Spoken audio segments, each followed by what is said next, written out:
Olá pessoal, tudo bem? Vamos a mais um episódio do nosso podcast Sutilezas da Plástica.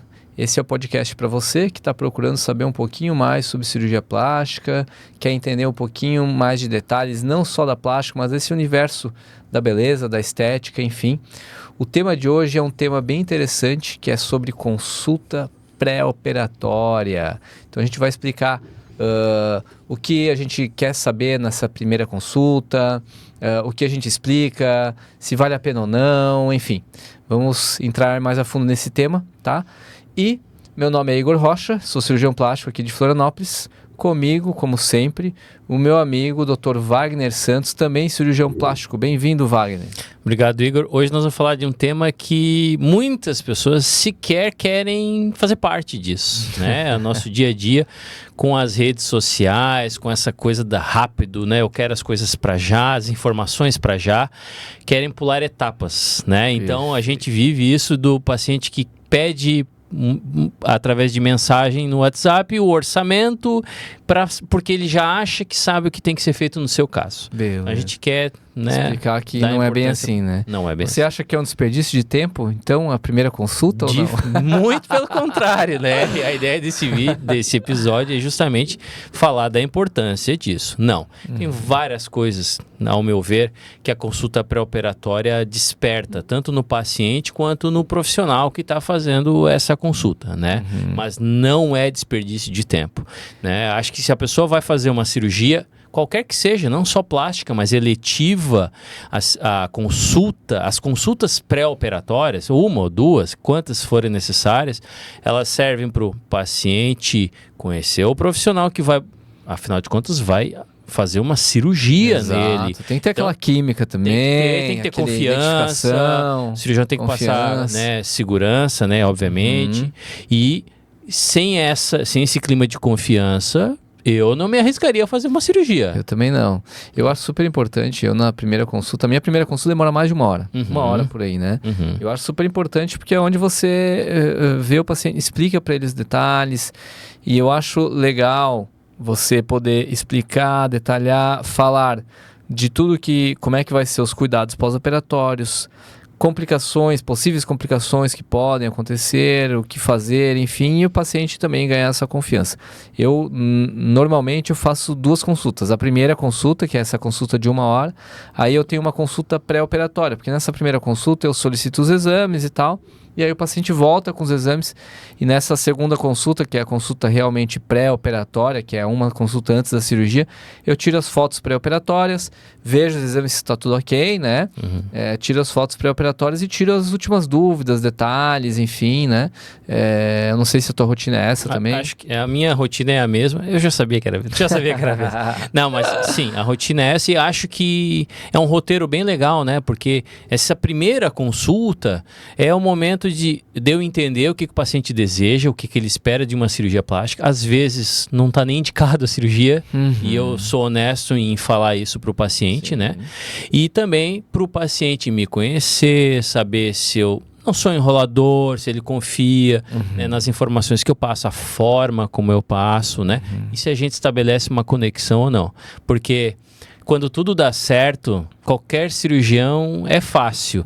Agora, quando complica e o cirurgião aí sim se mostra presente, aí sim é que a gente sabe quem é um bom profissional. E na primeira consulta é possível mais ou menos antever, né, se eu posso confiar nessa pessoa ou não. Então a primeira consulta é para isso. E aí a segunda sim é uma consulta para ver exames pré-operatórios, né, para fazer algum acerto de medicações, de conduta antes da cirurgia, né? O que é bem comum, assim, na plástica e tal. Olha, eu já fui em 3 cirurgiões e todos me falaram que é prótese de mama. Eu queria saber quanto é que é o valor da prótese de mama. E manda pro WhatsApp. Isso. Aí, bom, a minha opinião é, não tem como dizer. Por quê? Porque, primeiro, né, você tem que ver qual é o tipo de paciente que você está lidando.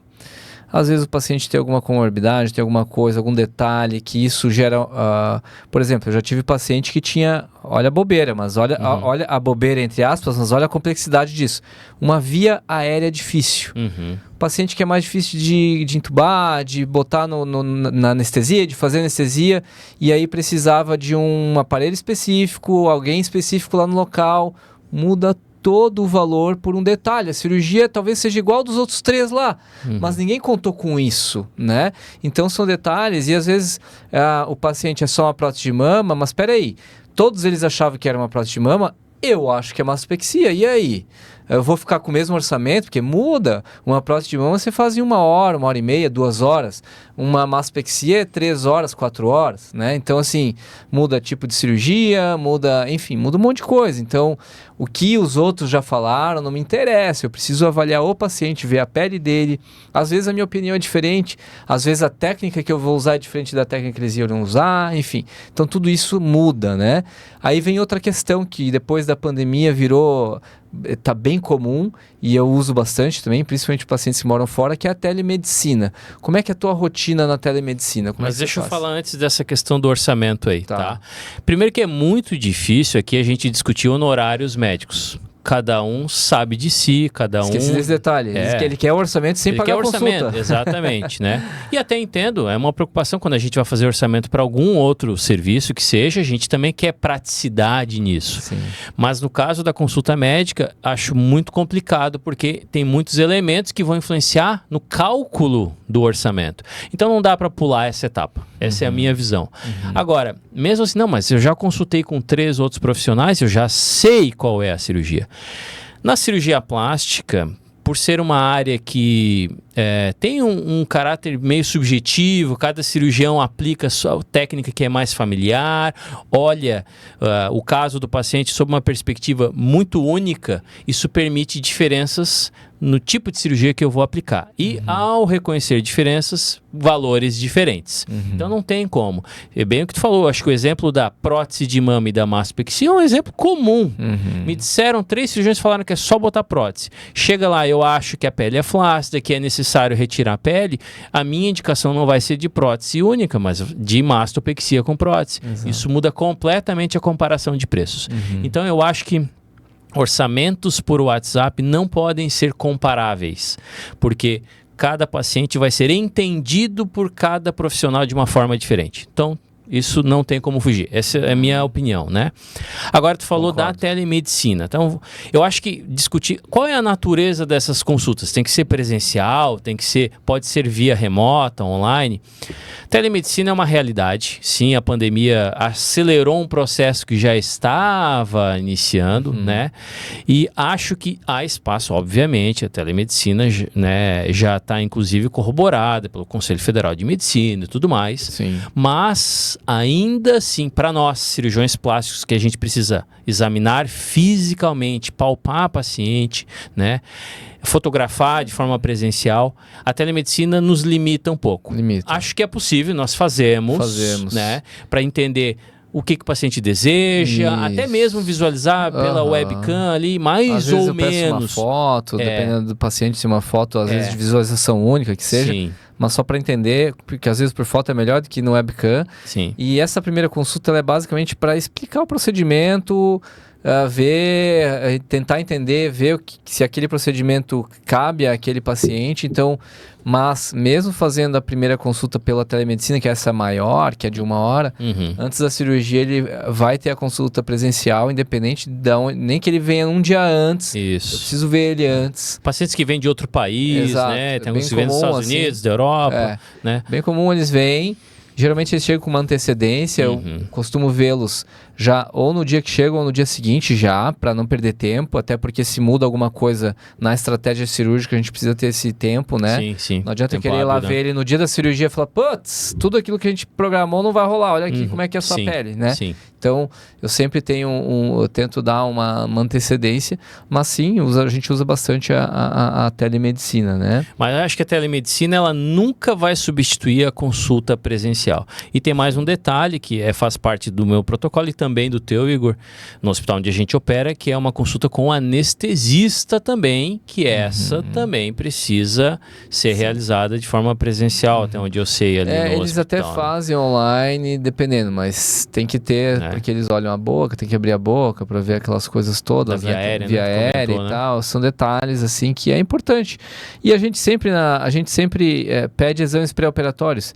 E às vezes tu faz toda toda a anamnese, ver se tem problema de saúde, se toma algum remédio, e aí tu pede uma bateria de exames e às vezes tem alguma surpresa, né? Eu já peguei paciente que eu solicitei beta-HCG e estava grávida e ela nem tinha olhado, eu dei notícia de gravidez, enfim, e cancela tudo. Então, às vezes, não dá para também você já, às vezes tá com tudo programado, mas às vezes aquela consulta ali no pré-operatório você, peraí. Então, dependendo do tipo de paciente, eu até peço os exames já com uma certa antecedência para se der alguma alteração, ter tempo da gente organizar isso até a data da cirurgia. Sei lá, tá com uma pequena anemia, uma discreta anemia, vamos repor um pouco de ferro. Não, eu tava menstruada, por isso que deu uma anemiazinha e tal. Então, para tu ter esse tempo de consulta, né? Às vezes tem lá, apresentou uma pressão alta, vai no cardiologista, porque daí às vezes o anestesista pode empacar com isso, então dá tempo dele ir num outro profissional, num outro especialista para fazer alguma avaliação a mais, né? Sim. E falando agora especificamente, Igor, de elementos da nossa consulta. Ok, o paciente entendeu o que é importante e vai consultar agora, né? Vamos tentar esmiuçar os elementos que compõem essa consulta, né? Acho que a primeira coisa é o diagnóstico do desejo do paciente, né? Então, se uma mulher quer fazer uma cirurgia mamária, esse diagnóstico dela quer aumentar tamanho, quer levantar um seio caído. Pela percepção do cirurgião, esse seio de fato está caído, porque existem critérios, né, para a gente definir se um seio está caído ou não. E a partir desse diagnóstico, que tem que ser bem executado, desejo do paciente mais o conhecimento do profissional, é que a gente pode ir para a próxima etapa, que é o planejamento da cirurgia, né? Aí estando lá com o paciente, feita a anamnese, feito tudo. A anamnese é a conversa, né? É um termo técnico, a anamnese, né? A conversa ali para saber se tem algum problema de saúde, quais medicamentos tomam, gravidez, enfim, isso tudo modifica a nossa visão ali na questão de cirurgia plástica, né? Número de filhos, etc., se amamentou ou não. E aí eu examino a paciente. Quando eu estou examinando, eu já vou meio que vendo, isso aqui precisa disso, precisa daquilo, etc., etc., Depois do exame eu converso com ela basicamente ali, olha, é melhor assim, é melhor assado. E aí depois eu sento com ela e falo, olha, tua prótese vai ser, dá pra gente pegar do tamanho X ao Y, a técnica eu acho melhor fazer essa aqui. E aí depois desse exame, pegar, sentir, ver como é que é a pele, né? Isso parece bobeira, mas o sentir a pele, ver a flacidez, isso faz bastante diferença na plástica, pra gente saber se é uma abdominoplastia, se é só um fuso de pele, se é só uma lipoaspiração, se é uma mastopexia, se é uma prótese de mama. Então, assim, muda bastante coisa, né? E aí, feito isso, eu explico todos os cuidados pré-operatórios, pós-operatórios, enfim, como é que vai a cirurgia, etc. Para depois, então, ao final da consulta, a paciente sai com o orçamento. Porque daí você sabe mais ou menos o tempo que você vai levar para fazer aquela cirurgia, qual a técnica, qual a complexidade, né? O tempo de internação, medicações utilizadas, enfim, tem um monte de coisa ali. E quais as malhas, sutiã, etc., placa que vai usar, para daí então ela sair com um orçamento inicial ali da cirurgia, né? Isso aí. Não, e além disso, para compor o planejamento de cirurgia, o timing, o momento que a pessoa quer fazer essa cirurgia. Exatamente. Porque a partir desse diagnóstico que a gente fez, a sua cirurgia vai ser tal. O pós-operatório necessita de tantos dias de repouso relativo, repouso absoluto, vai precisar de ajuda, a pessoa se organiza. Então faz parte do planejamento não só essas coisas técnicas, exames, ver se a saúde está em dia, mas também de se preparar para o pós-operatório. E às vezes tem que tirar férias, tem que aguardar um momento ideal. E o ideal, assim, que eu falo vai fazer uma cirurgia plástica, faça no momento mais perfeito possível, porque não faça as pressas, não faça as coisas, não atropele etapas, porque todas são relevantes, porque no final todo mundo quer um resultado estético e que a experiência seja a mais positiva possível, né? Às vezes fica, operar no inverno é melhor. Depende. Se no inverno tu continuar trabalhando, não tiver tempo para repouso, é ruim. É ruim. Né? É preferível operar no verão e ter repouso. Eu digo que o tempo da cirurgia, quando é melhor, é quando você puder tirar o repouso, independente da época do ano. Né? Então, vou conseguir tirar férias em agosto, setembro, outubro, sei lá. esse é o período, né? Ou eu vou conseguir... Não, eu sou empresário, sou dono da minha própria empresa e o movimento baixa, sou contador. Até maio ali, que tá todo mundo fazendo, não vai ser... semestre, não vai ser no primeiro semestre. Talvez ali depois de maio, final do ano ali, seja mais tranquilo. Então, assim, conforme a profissão também muda, né? O cara trabalha com verão, com praia. Não é, vai fazer no inverno. O cara trabalha numa estação de esqui, vai ter que ser no verão, então, enfim, né? O cara tá operando uma estação de esqui. Então, né?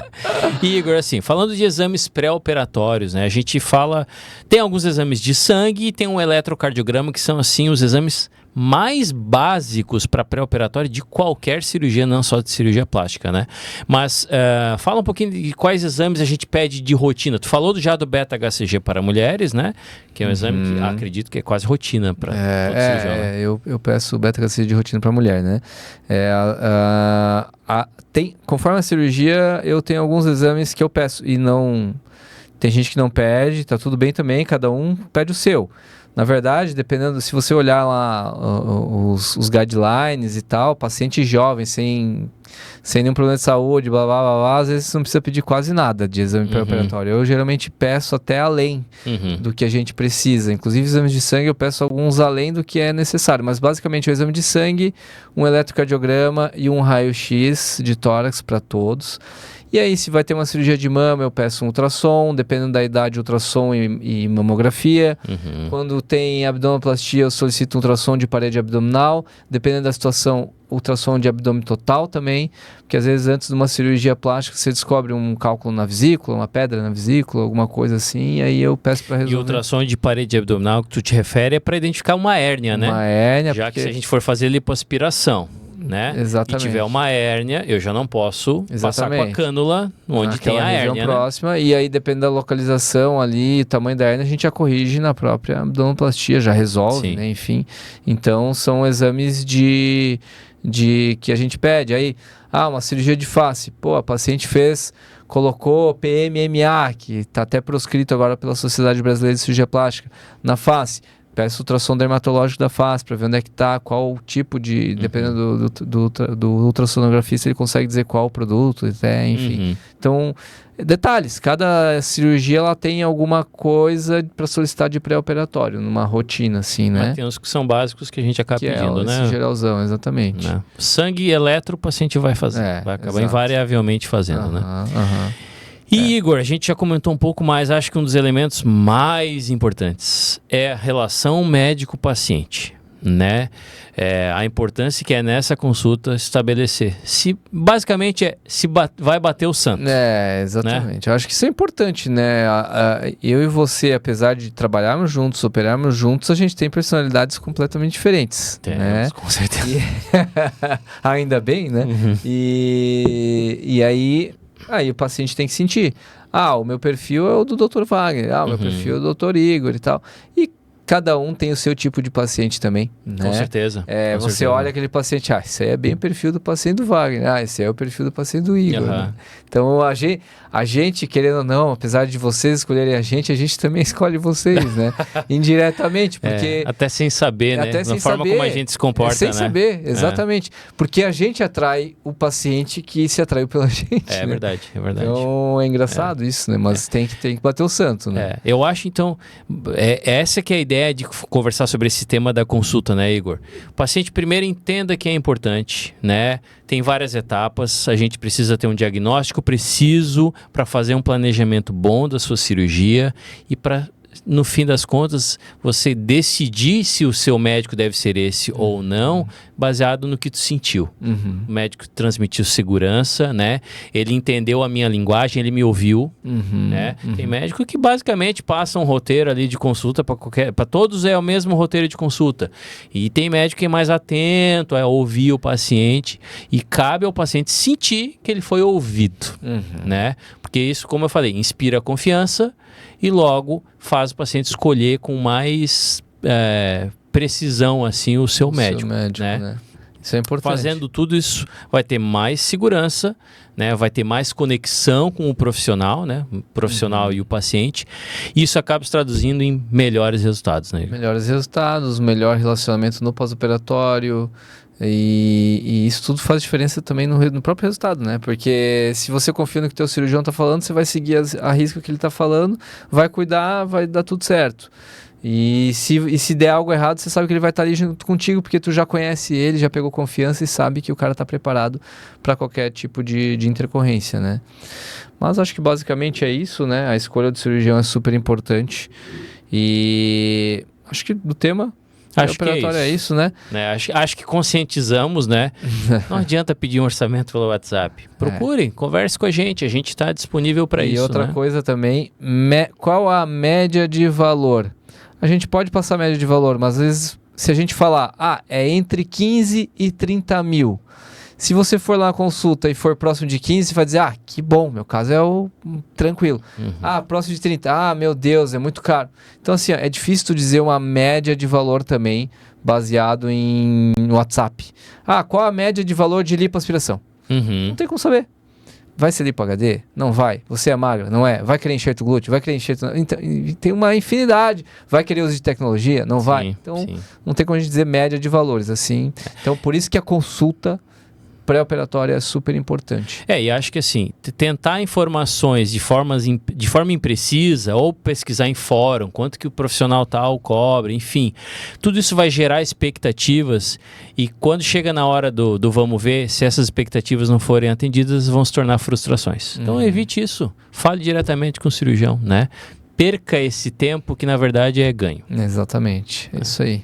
Igor, então quem gostou, percebeu que ser atendido pelo Dr. Igor... Vai gostar, vai gostar. Tem mais de uma hora de consulta, né? Mas não, saiu comigo ali... Como é que faz para te encontrar, Igor?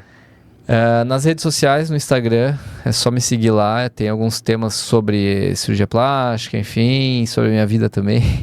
É @dr_igor.rocha. E o contato para agendamento por WhatsApp vai estar aqui na descrição do vídeo e aqui no vídeo também no final. E você, Dr. Wagner, quem quer te encontrar? Por um acaso a gente atende no mesmo lugar. Com pacientes diferentes, telefones diferentes. O meu contato para agendamento também vai estar aqui no vídeo e também na descrição. Eu tenho meu perfil no Instagram é @cirurgiaplástica.drwagner e eu tenho também um canal no YouTube, Dr. Wagner Santos, com outros vídeos sobre cirurgia plástica. Vão ser todos muito bem-vindos. Obrigado, pessoal. Esse foi o Sutilezas da Plástica. Até a próxima. Um abraço. Tchau, tchau.